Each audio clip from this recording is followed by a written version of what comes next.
Hello my dear students, मैं doctor Manju कुमारी, assistant professor Aditya प्रकाश Jairam teachers training college आपके समक्ष पुनः अपने नए वीडियो के साथ उपस्थित हूँ।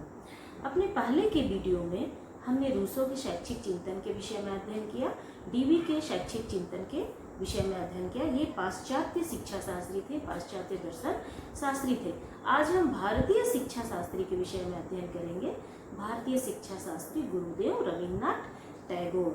आप सभी गुरुदेव रविन्द्रनाथ टैगोर को जानते होंगे, ये किसी परिचय के मोहताज नहीं है।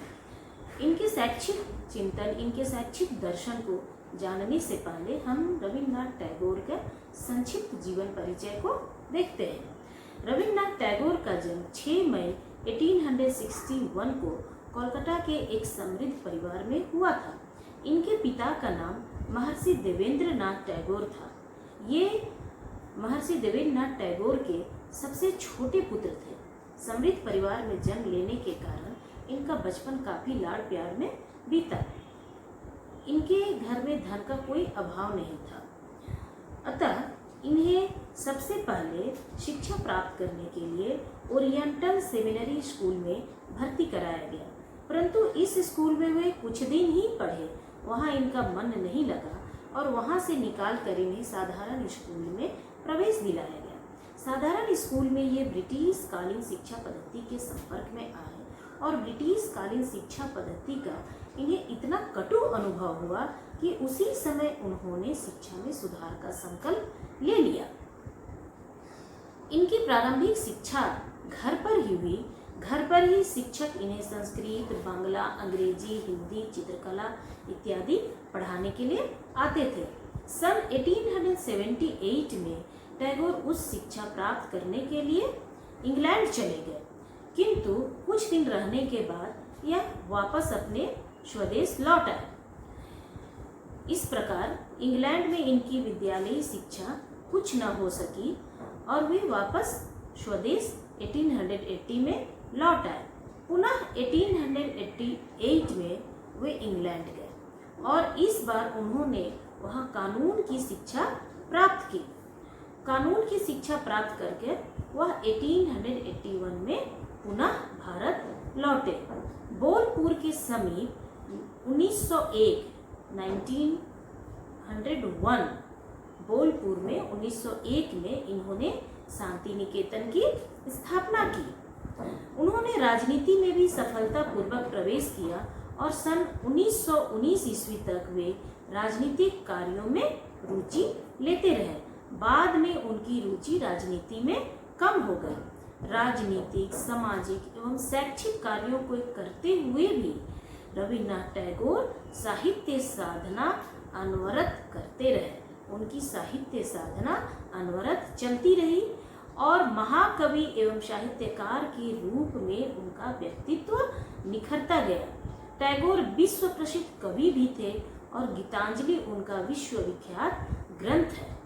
गीतांजलि टैगोर की वह अमर कृति है जिसने उन्हें देश विदेश में महाकवि के रूप में प्रतिष्ठित किया। सन 1913 ईस्वी में उन्हें इस उत्कृष्ट रचना गीतांजलि पर नोबेल पुरस्कार प्राप्त हुआ। गीतांजलि पर उन्हें 1913 में नोबेल पुरस्कार प्राप्त हुआ। गीतांजलि की प्रथम गीत वंदना आमार माया नत केरे दाओं की प्रथम 2 पंक्तियों में कवि कहता है, मेरा मस्तक अपनी चरण धूलि तक झुका दे, प्रभु मेरे समस्त अहंकार में आंखों के पानी में डुबा दे। एक बार और सुनिएगा। गीतांजलि के प्रथम गीत वंदना की प्रथम 2 पंक्ति में कवि कहता है, मेरा मस्तक अपनी चरण धूलि तक झुका दे, आमार माया नत केरे दाओ, मेरे समस्त अहंकार को आंखों के पानी में डुबा दे। सन 1915 में भारत सरकार ने इन्हें नाइट बनाकर सम्मानित किया। नाइटिंगेल की उपाधि इन्हें भारत सरकार ने 1915 में दिया। सन 1920 से 1930 तक उन्होंने यूरोप, अमेरिका तथा एशिया में विभिन्न स्थानों का भ्रमण किया। इन देशों में अनेक स्थानों पर इन्होंने भाषण भी दिया। ब्रेंडेड रशेल जैसे महान विचारक भी उनसे बहुत प्रभावित थे। सन 1941 ईस्वी में इस महान साहित्यकार एवं शिक्षा शास्त्री का देहांत हो गया। अब हम देखते हैं रविन्द्रनाथ टैगोर का शैक्षिक चिंतन। रविन्द्रनाथ टैगोर का जीवनी हमने संक्षिप्त देख लिया, हम रविन्द्रनाथ टैगोर का शैक्षिक चिंतन देखते हैं। रविन्द्रनाथ टैगोर जो थे वो एक प्रकृतिवादी शिक्षा शास्त्री थे। जिस प्रकार रूसो एक प्रकृतिवादी शिक्षा शास्त्री थे, उसी प्रकार रविन्द्रनाथ टैगोर भी प्रकृतिवादी शिक्षा शास्त्री थे। परंतु रविन्द्रनाथ टैगोर का प्रकृतिवाद और रूसो का प्रकृतिवाद दोनों में बहुत भिन्नता थी। रूसो का प्रकृतिवाद कठोर प्रकृतिवाद पर आधारित था। वे चाहते थे कि बालक को समाज से दूर प्राकृतिक वातावरण में अपने आप शिक्षित करने के लिए छोड़ देना चाहिए। शिक्षक को भी दिशा निर्देश नहीं देना चाहिए। प्रकृति उसे, बालक खुद प्रकृति से सीखेगा। यदि कुछ बालक को चोट लगता है, कुछ होता है, तो प्रकृति उसे स्वयं दंडित करेगी और स्वयं शिक्षित करेगी। ऐसा रूसो का प्रकृतिवाद था। परंतु क्योंकि रूसो का मानना था कि ईश्वर के यहाँ से सभी शुद्ध रूप में आते हैं और मनुष्य के संपर्क में आने से वो चीज दूषित हो जाती है। परंतु रविन्द्रनाथ टैगोर का जो प्रकृतिवाद था वो रूसो से भिन्न था। रविन्द्रनाथ टैगोर भी प्राकृतिक वातावरण में बालकों को शिक्षित करना चाहते थे, परंतु ये समाज से दूर नहीं, बालक को समाज से दूर नहीं करना चाहते थे। इनका प्रकृतिवाद समाज में रहकर था और ये शिक्षक को भी स्थान देते थे। शिक्षक के दिशा निर्देश, शिक्षक के गाइडेंस में ही प्राकृतिक वातावरण में बालक को शिक्षित करना चाहते थे। इनका शांति निकेतन जो है वो भी शहर के ही समीप, शहर के कोलाहल से दूर किंतु शहर के समीप ही है इनका शांति निकेतन। इन्होंने उसकी स्थापना की। ये समाज से दूर नहीं रहना चाहते थे, समाज में रहते हुए प्राकृतिक वातावरण में बालक को शिक्षित करना चाहते थे। तो रविन्द्रनाथ टैगोर का प्रकृतिवाद लचीला था, फ्लेक्सिबल था, और रूसो का जो प्रकृतिवाद था वो कठोर था। दोनों के प्रकृतिवाद में बहुत भिन्नता है। हम देखते हैं शैक्षिक चिंतन, रविन्द्रनाथ टैगोर का शैक्षिक चिंतन। रविन्द्रनाथ टैगोर एक उच्च कोटि के शिक्षा शास्त्री थे। विश्व भारती के संस्थापक के रूप में वे एक व्यवहारिक शिक्षा शास्त्री होने का परिचय देते हैं। वे एक उच्च कोटि के शिक्षा शास्त्री थे। टैगोर ने भारतीय शिक्षा में एक नए प्रयोग का सूत्रपात किया। वे भारतीय आदर्शों से प्रभावित तो थे ही, पाश्चात्य विचारों से भी प्रभावित थे। उन्होंने अपने शैक्षिक प्रयोग को प्रारंभ करने से पहले उन्होंने अपने जो शैक्षिक चिंतन, अपने जो शिक्षा के प्रति अपने दर्शन दिए, अपने विचार दिए, उसको देने से पहले, अपने शैक्षिक प्रयोग को देने से पहले Froebel, Maria Montessori, Rousseau, Dewey इत्यादि शैक्षिक विचारधारा के लोगों का शैक्षिक चिंतन का अध्ययन किया और उनके सिद्धांतों को वे सर्वत्र सत्य मानने को तत्पर नहीं हुए। रविन्द्रनाथ टैगोर ने अपने शैक्षिक चिंतन को देने से पहले Rousseau, Dewey, Maria Montessori, Froebel इत्यादि को अध्ययन किया और उनके शैक्षिक चिंतन को हूबहू अपने में नहीं उतारा।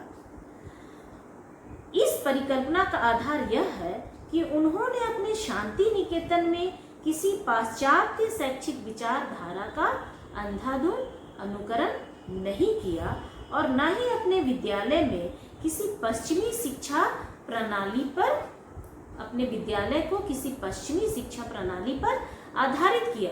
उन्होंने अपने शिक्षा सिद्धांतों की स्वयं खोज की। उनके शैक्षिक विचार उनके स्व अनुभव पर आधारित थे। उन्होंने अपने शिक्षा सिद्धांतों की स्वयं खोज की और उनके जो शैक्षिक विचार थे वो स्व अनुभव पर आधारित थे। टैगोर अपने जीवन दर्शन के अनुसार संसार की सभी विभिन्न वस्तुओं के बीच मेल अथवा एकता देखते थे। दूसरे शब्दों में वे आत्मा, परमात्मा, प्रकृति, सौंदर्य, शक्ति, सत्य, व्यक्ति, समाज, स्वदेश, प्रेम, विश्व प्रेम आदि विरोधी तत्वों के बीच एकता या समन्वय स्थापित करना चाहते थे। उनका विश्वास था कि यही एकता सृष्टि है और इसी में सत्य का निवास है। एकता में ही सृष्टि है और इसी में सत्य का निवास है। इस सत्य की खोज करना जीवन का लक्ष्य है और शिक्षा का भी यही लक्ष्य है। अतएव सच्ची शिक्षा वही है जो इस सत्य का दर्शन कराए अथवा सभी वस्तुओं के बीच मेल प्रेम की भावना विकसित करे, सभी वस्तुओं के बीच समन्वय स्थापित करे, परस्पर सहयोग की भावना विकसित करे, प्रेम की भावना विकसित करे, मेल जोल की भावना विकसित करे।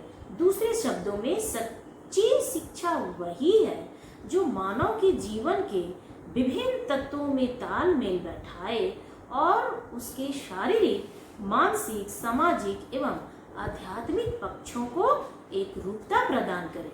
शारीरिक, मानसिक, सामाजिक एवं आध्यात्मिक पक्षों को एक रूपता प्रदान करे, जिससे उसे जीवन के चरम लक्ष्य की प्राप्ति, और चरम लक्ष्य क्या है?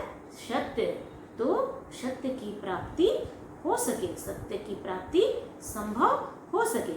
टैगोर का विश्वास था कि शिक्षा को जीवन से पृथक नहीं किया जा सकता है। टैगोर का ऐसा विश्वास था कि शिक्षा को जीवन से अलग नहीं किया जा सकता है, इसलिए शिक्षा जो है वह जीवन के अनुसार होनी चाहिए, जीवन के उद्देश्यों को, जीवन की आवश्यकताओं को पूरा करने वाला होना चाहिए।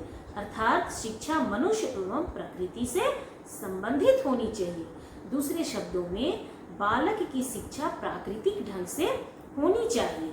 इससे बालक और प्रकृति एवं वातावरण के बीच सामंजस्य स्थापित होगा और बालक वास्तविक जीवन या संसार का ज्ञान प्राप्त कर सकेगा। टैगोर का मत था कि शिक्षा द्वारा बालकों की सृजनात्मक प्रवृत्ति एवं सौंदर्य भावना का विकास किया जा सकता है। हम पहले भी आपको बता चुके हैं कि बालक जो होते हैं उनके अंदर काफ़ी क्रिएटिविटी पावर होता है जो छुपा होता है। एक शिक्षक का कर्तव्य है कि उसको पहचाने और उसे बाहर निकाले, उसका बालकों को इसका अवसर प्रदान करे कि वे अपनी क्रिएटिविटी को दिखा सके। तो टैगोर का मानना था कि शिक्षा द्वारा बालकों की सृजनात्मक प्रवृत्ति और सौंदर्यात्मक प्रकृति का विकास, सौंदर्यात्मक भावना का विकास किया जाना चाहिए। उनका ऐसा विश्वास था कि इनका विकास न केवल व्यक्ति और समाज की दृष्टि से आवश्यक है, बल्कि बालक के आत्मिक विकास के लिए भी आवश्यक है। ऐसा सिर्फ समाज और राष्ट्र के लिए नहीं, बल्कि बालक के आत्मिक विकास, बालक के कॉन्फिडेंस लेवल को बढ़ाने के लिए, बालक में आत्मविश्वास बढ़ाने के लिए ऐसा करना आवश्यक है। इनके विकास से बालक के अभिव्यक्ति का अवसर प्राप्त होता है। इनका विकास करने से बालक को अभिव्यक्ति का अवसर प्राप्त होता है, जिससे उसका पर्सनालिटी डेवलपमेंट होता है, उसका आत्मविश्वास, उसको अपने आप में आत्मविश्वास उत्पन्न होता है। और अभिव्यक्ति आत्मिक विकास का प्रमुख साधन है। बालकों को आत्माभिव्यक्ति का अवसर देना चाहिए। आत्म अभिव्यक्ति जो है वो आत्मिक विकास का प्रमुख साधन है। अन्य शिक्षा शास्त्रियों के भांति टैगोर भी शिक्षा को द्विध्रुवीय, बाइपोलर, द्विध्रुवीय मतलब द्विध्रुवीय प्रक्रिया मानते थे, बाइपोलर मानते थे, और शिक्षक और छात्र के परस्पर संबंध पर विशेष बल देते थे। शिक्षक और छात्र, शिक्षा को रविन्द्रनाथ टैगोर बाइपोलर मानते थे, दो ध्रुवीय मानते थे, शिक्षक और छात्र, और इनके बीच परस्पर संबंध पर वे विशेष बल देते थे।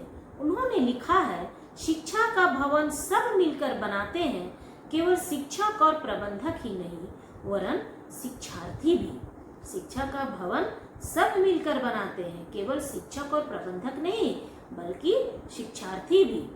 रूसो और फ्रोवेल के भांति टैगोर भी प्रकृति की शक्ति और गुणों को मानते थे और उसे शिक्षा का सबसे बड़ा साधन मानते थे।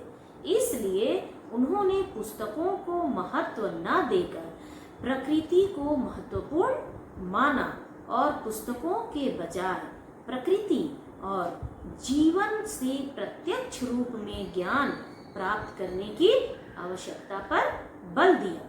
इसी कारण उन्होंने अपनी शिक्षा संस्था शांति निकेतन को शहर के शोरगुल से दूर प्रकृति की गोद में स्थापित किया, जिससे वे छात्र प्रकृति का अवलोकन कर सके और प्राकृतिक वातावरण में प्रत्यक्ष रूप से ज्ञान प्राप्त कर सके। उनका कहना था कि व्यक्ति को अपने संबंध प्रकृति के साथ उसी प्रकार जोड़ना चाहिए जिस प्रकार वह अन्य व्यक्तियों के साथ संबंध जोड़ता है। अब हम देखते हैं शिक्षा का अर्थ। टैगोर के अनुसार शिक्षा का क्या अर्थ था? Meaning of education according to Tagore. Tagore ने अपने समय की शिक्षा को दोषपूर्ण बताया। टैगोर ने अपने समय की शिक्षा को दोषपूर्ण बताया और शिक्षा के व्यापक अर्थ पर बल दिया। उन्होंने शिक्षा का अर्थ स्पष्ट करते हुए कहा, सर्वोत्तम शिक्षा वही है जो हमें सूचना तथा ज्ञान प्रदान करती है। सर्वोत्तम शिक्षा वही है जो हमें सूचना एवं ज्ञान प्रदान करती है। ज्ञान प्रदान ही नहीं करती वरन हमारे जीवन का विश्व के समस्त जीवों के साथ मेल उत्पन्न करवाती है। एक बार और ध्यान से सुनिएगा। शिक्षा के अर्थ को स्पष्ट करते हुए रविन्द्रनाथ टैगोर कहते हैं कि सर्वोत्तम शिक्षा वह है जो हमें सूचना तथा ज्ञान ही प्रदान नहीं करती वरन हमारे जीवन का विश्व के समस्त जीवों के साथ मेल उत्पन्न करती है। The highest education is that which makes our life in harmony with all existence, with all existence। Rabindranath Tagore ने शिक्षा के संबंध में लिखा है, शिक्षा मस्तिष्क को अंतिम सत्य खोजने के योग्य बनाती है। शिक्षा मस्तिष्क को अंतिम सत्य खोजने के योग्य बनाती है, जो सत्य हमें पार्थिव बंधनों से मुक्त करता है और हमें वह धन देता है जो सांसारिक वस्तु नहीं है बल्कि आंतरिक प्रकाश है, जो शक्ति नहीं है बल्कि प्रेम है और जिसके कारण मानव उस सत्य को अपना बना लेता है और उसे ढंग से प्रकट करता है। अब हम देखते हैं रविन्द्रनाथ टैगोर के अनुसार शिक्षा के क्या उद्देश्य हैं। रविन्द्रनाथ टैगोर ने बालकों के लिए शिक्षा के क्या उद्देश्य बताए हैं। रविन्द्रनाथ टैगोर ने शिक्षा के उद्देश्यों को दो भागों में बांटा है। पहला भौतिक विकास और दूसरा आध्यात्मिक विकास। भौतिक विकास के अंतर्गत इन्होंने शारीरिक, मानसिक, सामाजिक, सांस्कृतिक, नैतिक एवं चारित्रिक तथा व्यावसायिक विकास के उद्देश्यों को स्थान दिया है और आध्यात्मिक विकास के अंतर्गत इन्होंने धार्मिक शिक्षा और समाज सेवा को स्थान दिया है। इस प्रकार हम देखते हैं कि रविन्द्रनाथ टैगोर ने शिक्षा के उद्देश्यों को दो भागों में बांटा है, आध्यात्मिक और भौतिक। भौतिक विकास के अंतर्गत इन्होंने शारीरिक, बौद्धिक, नैतिक, चारित्रिक, सांस्कृतिक इत्यादि को स्थान दिया है और आध्यात्मिक विकास के अंतर्गत इन्होंने धर्म को स्थान दिया है और समाज सेवा को स्थान दिया है। इसके साथ साथ रविन्द्रनाथ टैगोर राष्ट्रीयता के विकास पर भी बल देते हैं। शिक्षा के उद्देश्य में वो राष्ट्रीयता को भी स्थान देते हैं, अंतर्राष्ट्रीयता के विकास को भी स्थान देते हैं। अब हम देखते हैं शिक्षा का पाठ्यक्रम। रविन्द्रनाथ टैगोर के अनुसार शिक्षा का क्या पाठ्यक्रम था? Curriculum of education by Rabindranath Tagore. Rabindranath Tagore ने पाठ्यक्रम को विस्तृत बनाने का परामर्श दिया। रविन्द्रनाथ टैगोर ने पाठ्यक्रम को विस्तृत बनाने का परामर्श दिया। उनके अनुसार पाठ्यक्रम को इतना व्यापक होना चाहिए कि बालक के जीवन के सभी पक्षों का विकास हो सके। टैगोर ने किसी निश्चित पाठ्यक्रम की योजना नहीं बनाई। टैगोर ने किसी निश्चित पाठ्यक्रम की योजना नहीं बनाई, वे सांस्कृतिक विषयों को बड़ा महत्वपूर्ण स्थान देते थे। विश्व भारती में उनके द्वारा जो विश्व भारती की स्थापना की गई थी उसमें इतिहास, भूगोल, विज्ञान, साहित्य, प्राकृतिक अध्ययन आदि की शिक्षा दी जाती थी। साथ में अभिनय, क्षेत्रीय अध्ययन, भ्रमण, ड्राइंग, मौलिक रचना, संगीत, नृत्य इत्यादि की भी शिक्षा दी जाती थी। अब हम देखते हैं शिक्षण विधियां, teaching methods according to Rabindranath Tagore. Rabindranath Tagore के अनुसार शिक्षण की क्या विधियां हैं। टैगोर ने प्रचलित पाठ्यक्रम की भांति तत्कालीन नीरस तथा निष्क्रिय शिक्षा विधि की कृत्रिमता का विरोध किया। रविन्द्रनाथ टैगोर प्रचलित शिक्षा का विरोध करते थे, उसे वो निष्क्रिय मानते थे तथा इस बात पर बल दिया कि शिक्षा की प्रक्रिया जीवन से पूर्ण होनी चाहिए। इसके लिए उन्होंने शिक्षण विधियों में भ्रमण के समय पढ़ना, वाद विवाद तथा प्रश्नोत्तर विधि, क्रिया द्वारा शिक्षण, मातृभाषा द्वारा शिक्षण, खेल द्वारा शिक्षण और स्वानुभव द्वारा शिक्षण पर विशेष बल दिया। ये रविन्द्रनाथ टैगोर की ही देन है कि आज देश के अधिकांश संस्थानों में, अधिकांश विद्यालयों में, अधिकांश महाविद्यालयों में शिक्षा का आधार जो है वह मातृभाषा है। शिक्षा मातृभाषा द्वारा दी जाती है। तो शिक्षण विधियों में रविन्द्रनाथ टैगोर ने भ्रमण के समय पढ़ाना वो शिक्षण की सर्वोत्तम विधि मानते थे। वाद विवाद तथा प्रश्नोत्तर विधि द्वारा पढ़ाना, क्रिया द्वारा शिक्षण, मातृभाषा द्वारा शिक्षण, खेल द्वारा शिक्षण और स्वानुभव द्वारा शिक्षण विधि को अपनाने पर विशेष बल देते थे। अब हम देखते हैं अध्यापक का क्या रोल है। रविन्द्रनाथ टैगोर के अनुसार शिक्षा में अध्यापक का क्या रोल है। रविन्द्रनाथ टैगोर ने शिक्षक की व्यापक परिभाषा दी है। रविन्द्रनाथ टैगोर ने शिक्षक की व्यापक परिभाषा दी है। उनका कहना है कि एक शिक्षक वास्तव में तभी शिक्षण कर सकता है जब वह स्वयं अध्ययनशील हो। एक शिक्षक वास्तव में तभी शिक्षण कर सकता है जब वह स्वयं अध्ययनशील रहता है। एक जलता हुआ दीपक ही दूसरे दीपक को प्रज्वलित कर सकता है। यदि एक शिक्षक ने अपने विषय अध्ययन को समाप्त कर दिया और अपने ज्ञान का आदान प्रदान भी नहीं करता, वह अपने छात्रों में जागृति नहीं ला सकता है। अपने शिक्षण में पाठ्य वस्तु करके छात्रों के मस्तिष्क को बोझिल करता है। रविन्द्रनाथ टैगोर के अनुसार एक शिक्षक जीवन पर्यंत छात्र ही रहता है। उसे अपने विषय की पूर्ण जानकारी रहती है। शिक्षक को अपने छात्रों तथा अपने विषय का पूर्ण ज्ञान होना चाहिए। शिक्षक को सिर्फ विषय की जानकारी नहीं होनी चाहिए, बल्कि उसे अपने छात्रों के विषय में भी पूर्ण जानकारी होनी चाहिए कि कौन सा बालक जो है वो स्लोअर लर्नर है, कौन तीव्र बुद्धि का छात्र है, कौन मीडियम है, किस छात्र की बुद्धि लब्धि कितनी है। उन्होंने शिक्षक को एक जलता हुआ दीपक की उपमा दी है और कहते हैं दीप से दीप जले। टैगोर ने अपनी शिक्षण विधि में शिक्षक को महत्वपूर्ण स्थान दिया। उसे शिक्षा का मुख्य आधार माना। वे मानते थे कि मनुष्य केवल मनुष्य से ही सीख सकता है, अतः शिक्षा केवल शिक्षक द्वारा ही दी जानी चाहिए। शिक्षा केवल शिक्षक द्वारा ही दी जानी चाहिए। टैगोर के अनुसार शिक्षक में निम्नलिखित गुण होने चाहिए, जिसमें पहला है शिक्षक द्वारा ऐसे वातावरण का निर्माण करना चाहिए जिसमें बालक स्वानुभव द्वारा सरलता पूर्वक सीख सके। दूसरा, बालक की रचनात्मक शक्तियों को विकसित करने का प्रयत्न करना चाहिए।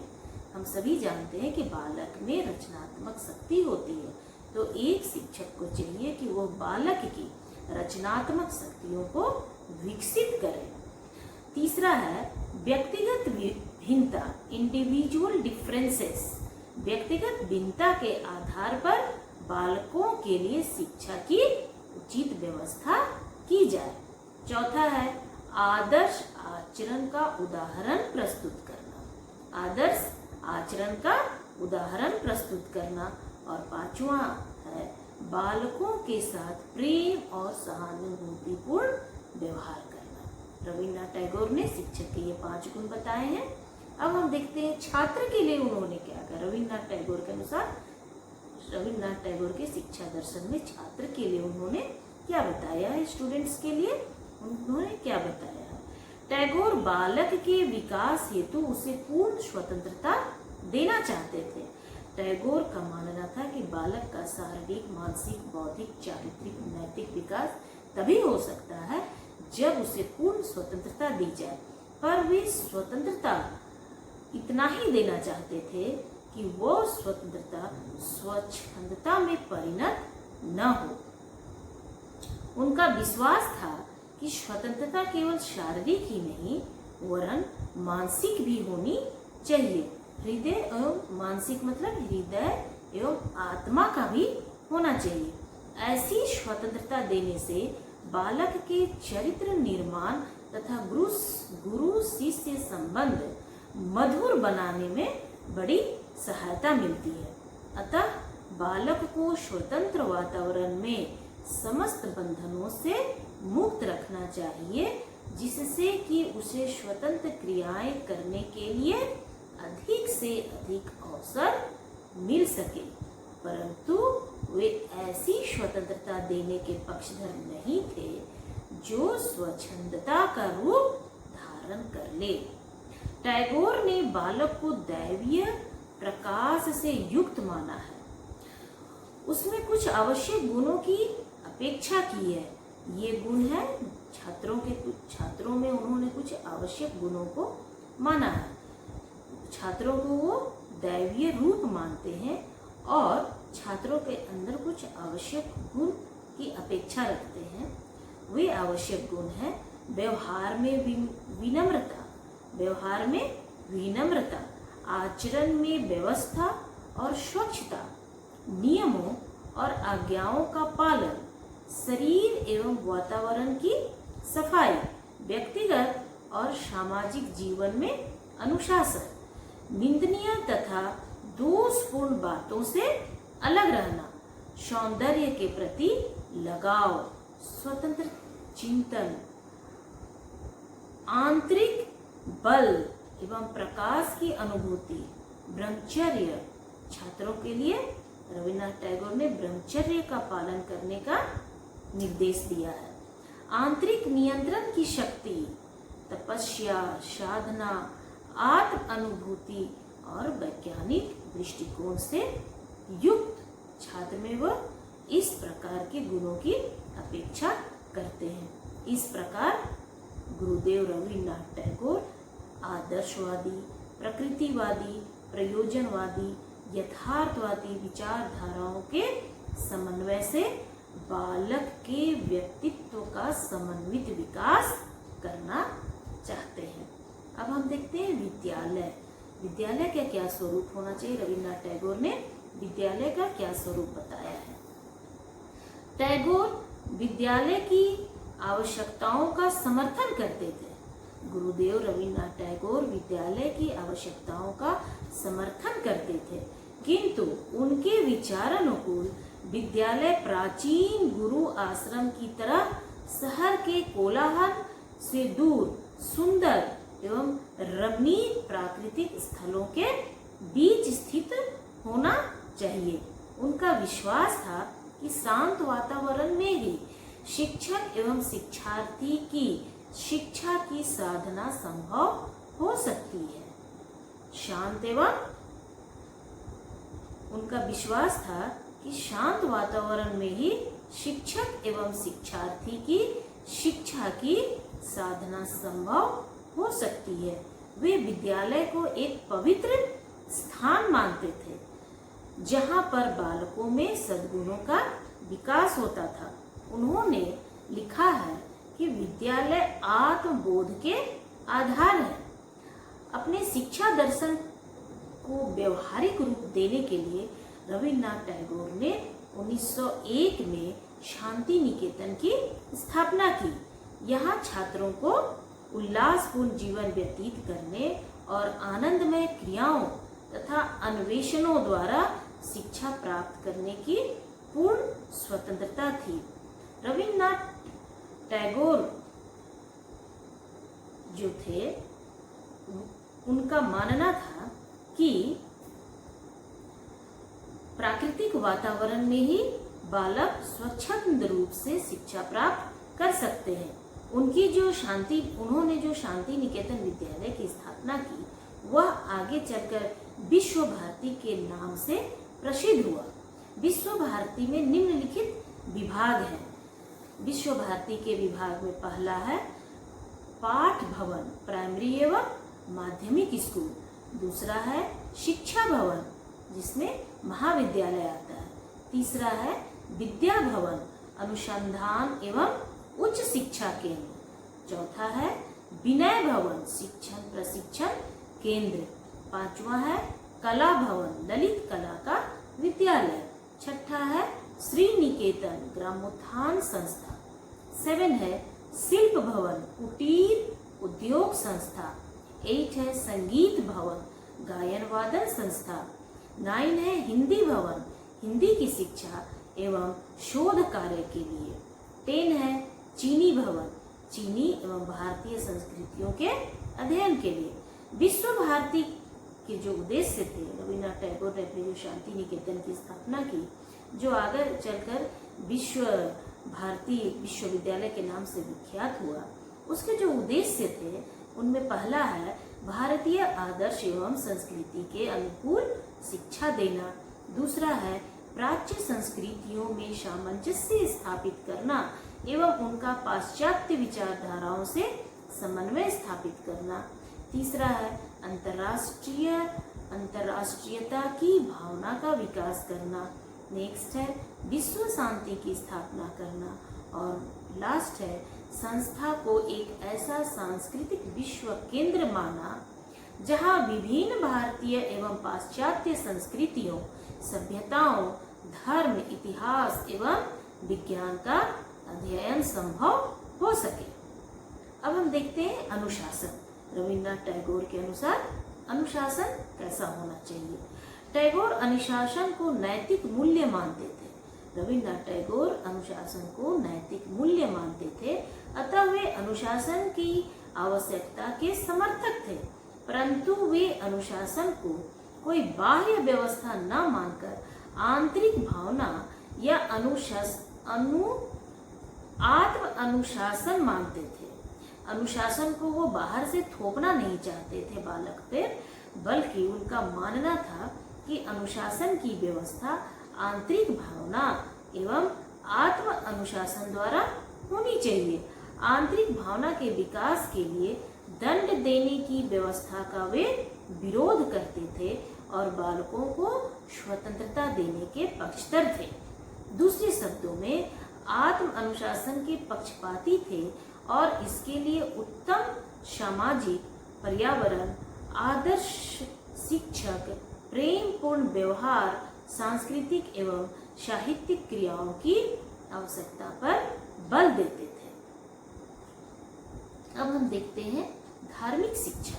रविन्द्रनाथ टैगोर जो थे, उनकी माता काफी धार्मिक प्रवृत्ति की महिला थी। उनके पिता भी जो थे वो धार्मिक प्रवृत्ति के थे। तो बाल्यकाल से ही रविन्द्रनाथ टैगोर के ऊपर अपने माता पिता के इस संस्कार का प्रभाव पड़ा और रविन्द्रनाथ टैगोर भी धार्मिक प्रवृत्ति के व्यक्ति थे। अतः उन्होंने अपने शांति निकेतन, जो आगे चलकर विश्व भारती के नाम से प्रसिद्ध हुआ, उसमें धार्मिक शिक्षा के लिए भी व्यवस्था की थी। अतः उन्होंने अपने शिक्षा दर्शन में धार्मिक शिक्षा पर भी बल दिया। धार्मिक शिक्षा, टैगोर एक अत्यंत ही धार्मिक पुरुष थे, परंतु वे धर्म की संकीर्णता, पूजा पाठ, आडंबर, कर्मकांड आदि का विरोध करते थे। वे धर्म को असीम के प्रति तीव्र इच्छा तथा असीम की आनंदमय अनुभूति मानते थे। इस प्रकार वे धर्म को एक अनुभूति मानते थे। उनका कथन था कि संसार की विभिन्नताओं में से जो एकमात्र एकता है वही धर्म है, वही ईश्वर है। उनका मानना था कि संसार की विभिन्नताओं में जो एकमात्र एकता है वही धर्म है, वही ईश्वर है।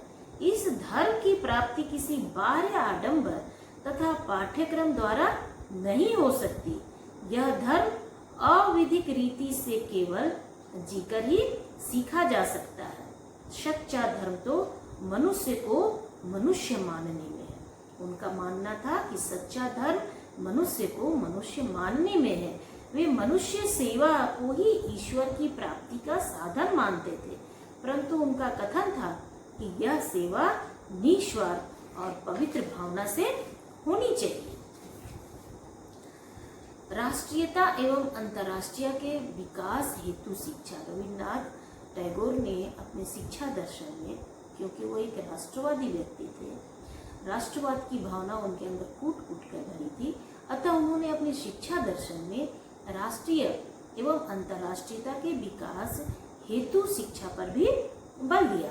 रविन्द्रनाथ टैगोर में देश प्रेम तथा जन कल्याण की भावना प्रबल थी, अतः वे व्यक्तियों में राष्ट्रीय एवं अंतर्राष्ट्रीय भावना का विकास करना चाहते थे।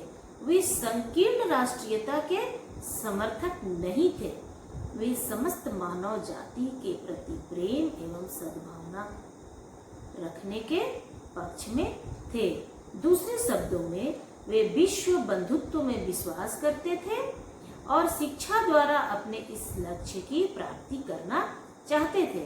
अतः इस दृष्टि से उन्होंने शिक्षा में अपने देश की भाषा, संस्कृति तथा सभ्यता के साथ साथ अन्य देशों की भाषा एवं संस्कृति के अध्ययन पर बल दिया।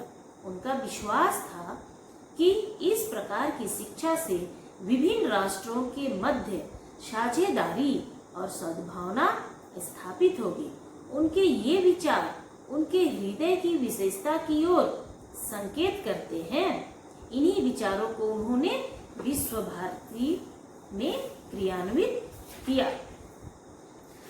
इस प्रकार निष्कर्ष रूप में हम कह सकते हैं कि गुरुदेव भारतीय शिक्षा में सुधार के लिए जो सुझाव दिए और जो कार्य किए उसके लिए उन्हें सदैव स्मरण किया जाएगा। उन्होंने शिक्षा के स्वरूप और उसके कार्यों की स्पष्ट व्याख्या की। शिक्षा द्वारा मनुष्य के भौतिक एवं आध्यात्मिक दोनों प्रकार के समान विकास पर उन्होंने बल दिया। शिक्षा के पाठ्यक्रम में राष्ट्रीय भाषाओं, संस्कृतियों एवं ज्ञान विज्ञान को स्थान देने के साथ साथ अंतरराष्ट्रीय महत्व की भाषाओं, संस्कृतियों और ज्ञान विज्ञान को स्थान दिया। शिक्षा के क्षेत्र में शिक्षक और शिक्षार्थी दोनों को ब्रह्मचर्य का पालन का रविन्द्रनाथ टैगोर उपदेश देते हैं। बच्चों के साथ प्रेम, सहानुभूतिपूर्ण व्यवहार करने पर बल देते हैं और विद्यालयों को समाज सेवा का केंद्र बनाया। इतना ही नहीं, उन्होंने जन शिक्षा, स्त्री शिक्षा और व्यावसायिक शिक्षा का नारा दिया। धर्म शिक्षा को मानवतावादी शिक्षा का स्वरूप प्रदान किया और राष्ट्रीय एवं अंतर्राष्ट्रीय शिक्षा का श्री गणेश किया। गुरुदेव ने अपने शैक्षिक विचारों को मूर्त रूप देने के लिए 1892 में बोलपुर के निकट शांति निकेतन आश्रम में एक विद्यालय की स्थापना की। 5 छात्रों से शुरू होने वाला यह विद्यालय आज विश्व भारती विश्वविद्यालय के रूप में विश्व प्रसिद्ध है। आज यहाँ हजारों छात्र छात्राएं अध्ययन करते हैं, परंतु आज यह पेड़ों की शीतल छाया के नीचे नहीं चलता। आज ऊंचे ऊंचे विशाल भवन यह अपने में एक शिक्षा नगर है। समर्पित गुरुदेव का स्थान भी भारी वेतनभोगी अध्यापकों और प्राध्यापकों ने ले लिया है, परंतु इसकी कुछ विशेषताएं गुरुदेव की याद ताजा बनाए हुए हैं। यह ललित कलाओं के शिक्षण और विभिन्न कला कौशलों के प्रशिक्षण के लिए अलग अलग भवन है। यहाँ ललित कलाओं के शिक्षण और विभिन्न कला कौशलों के प्रशिक्षण के लिए अलग अलग भवन है। अंतर्राष्ट्रीय महत्व की भाषाओं, धर्म, दर्शन तथा संस्कृतियों की शिक्षा की व्यवस्था है और समाज सेवा तथा ग्रामोत्थान संबंधी क्रियाएं शिक्षा के सभी स्तरों पर अनिवार्य है। यहाँ के शिक्षक और छात्र सभी सादा जीवन जीते हैं। यह विश्व भारती केवल भारत के लिए ही नहीं, पूरे विश्व के लिए है। गुरुदेव के शैक्षिक चिंतन और प्रयोग का प्रभाव आज भारतीय शिक्षा में स्पष्ट रूप से दिखाई देता है। आज पूरे देश में शिक्षा का माध्यम मातृभाषाएं हैं और प्रायः सभी विश्वविद्यालयों में अंतर्राष्ट्रीय महत्व की भाषाएं, कला कौशलों और ज्ञान विज्ञान की शिक्षा की व्यवस्था है। आज जन शिक्षा, स्त्री शिक्षा, व्यावसायिक शिक्षा और ज्ञान विज्ञान की, मानव धर्म की शिक्षा, ज्ञान विज्ञान की शिक्षा और राष्ट्रीय एवं अंतर्राष्ट्रीय शिक्षा की जो व्यवस्था है, इसके लिए सर्वप्रथम गुरुदेव ने ही बिगुल बजाया। इसके लिए सर्वप्रथम गुरुदेव को ही स्मरण किया जाएगा। सचमुच ये आधुनिक भारतीय शिक्षा के निर्माता हैं। डॉक्टर